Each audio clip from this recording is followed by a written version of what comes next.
আসসালামু আলাইকুম, সবাই কেমন আছেন? আশা করি সবাই অনেক ভালো আছেন। আলহামদুলিল্লাহ আমরাও ভালো আছি। তো আজকে একটু বের হইলাম একটু ঘোরার জন্য। আচ্ছা, অনেক ভালো দিন মন্দ পর। হিসাবটা পরে আমি তোমার একটা কথা বলি। তুমি এক মাসে কয়বার বাসা থেকে বাইরে আমার এর আগে করে নাও? এই যে এই একটা কথা বললো সে মিথ্যা দর্শকরা কথা। তুমি পরে কও যে না না, শুনেন, আপনারা ভিডিওর মাধ্যমেই দেখেন যে আমি কয়বার মাসে বাইরে বের হই। এই কয়দিনে দেখছেন, আমার ভিডিও দেখলে আপনারা বুঝতে পারেন যে আমি মাসে কয়বার বের হই। এই এক মাসের ভিতরে একবার বের হয়েছিলাম, তো সেদিন আমি একটা ভিডিও আপলোড করছি, তো দেখতে পারছেন।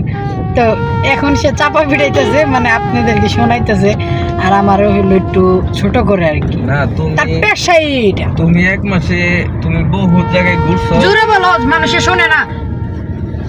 তুমি এক মাসে বহুত ঘুরছো, আবার ঘুরছো তো ঘুরছো, এটা তো বড় কথা না, কিন্তু হলো তুমি ওটা অফ করে কিভাবে ওই যে মাঝখানে দিলাম তো? জোরে দাও।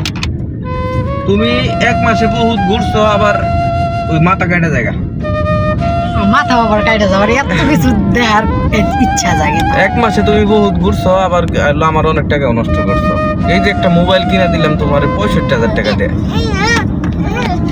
আচ্ছা, আপনারা মোবাইলের ভিডিও দেখে কি বুঝেন যে এটা 65,000 টাকার মোবাইল? আমি 65,000 টাকার যদি মোবাইলই চালাইতাম, তাহলে আমার কাছে কি থাকতো জানেন? আইফোন 40 না কি জানি, ও নামও জানি না, কি লিখে আমরা তো চালাই না। যে পেনগুলোর কি করলো আমার? এটা কিছু করার নেই। যাই হোক, সবাই ভালো থাকবেন। আর হলো আমাদের ব্লগ দেখার জন্য সবাইকে দাওয়াত দিলাম অগ্রিম। তো সবাই ভালো থাকবেন, সুস্থ থাকবেন, টাটা, বাই বাই।